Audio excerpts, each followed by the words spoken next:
from the Love and Loss podcast and Sherry Johnson coaching. And every time I start a video, my dog wants to go for a walk. So he might interrupt me. This won't be a long one though. So I want to talk about something really important if you are someone who has had a miscarriage and you are not feeling like you're grieving. I felt like that, by the way. We've all watched people go through the loss of a loved one. You might have even lost someone yourself who, besides your baby. And we kind of know what to expect. We know what grief looks like in those cases. But when it comes to miscarriage, you might be thinking, these emotions that I'm feeling are not grief. This is not what grief looks like. I'm not sure what it is, but it's not grief. So I understand that you might think that you're okay. For me, I didn't believe that I was grieving.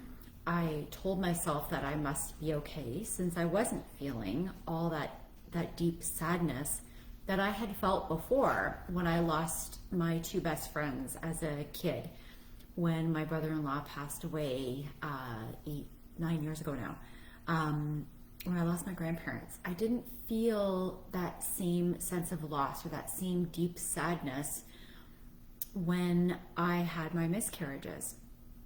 I just thought, well, I'm disappointed. I wanted this baby. I had planned a future with this baby, but I didn't think I was grieving. And upon looking back, I definitely was also confused because I thought that I should have been feeling more of what I thought was grief. And then I felt guilty because I wasn't feeling as down as I thought I should be. And then I felt angry and betrayed by my body and jealous of all the pregnant women who seemed to be everywhere around me after my miscarriages. But I didn't feel what I thought grief should feel like. I did feel all those other things, and it did feel deep down as though I had gone through something major, something traumatic, and I felt like something big had shifted within me. So what was all that foreign and confusing emotion that you might be feeling as well? It is grief. My friend Kirsten Fry told me, she's from TLC Life Coaching. I think you can find her at TLC Life Coaching. She told me, she's also a grief coach. She told me that there are 40 different types of grief. And it ranges everything from the loss of a loved one, to the loss of a pet, to the loss of a job, to a marriage, the loss of a marriage, a divorce, to a loss of freedom. So even if you think about what is going on today, think about COVID and the loss of freedom that many of us have felt over the last year. You might have gone through periods of sadness, of anger, of loneliness, of frustration, hopelessness. Those are all emotions that are associated with grief. It's not just sadness. So if you're feeling some of these foreign emotions that you hadn't really associated with your loss, or that you just thought were not a sign of grief, then it might be time to reevaluate. And now that you know this, you have a choice. You can keep going through it all and trying to push those emotions away and telling yourself that you're not grieving and that you're okay. That's what I did.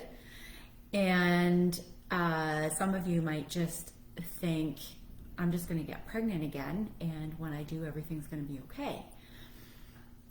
So you could be one of those people, or you could just focus on the children that you already have if you're someone who already has children and then experienced a miscarriage.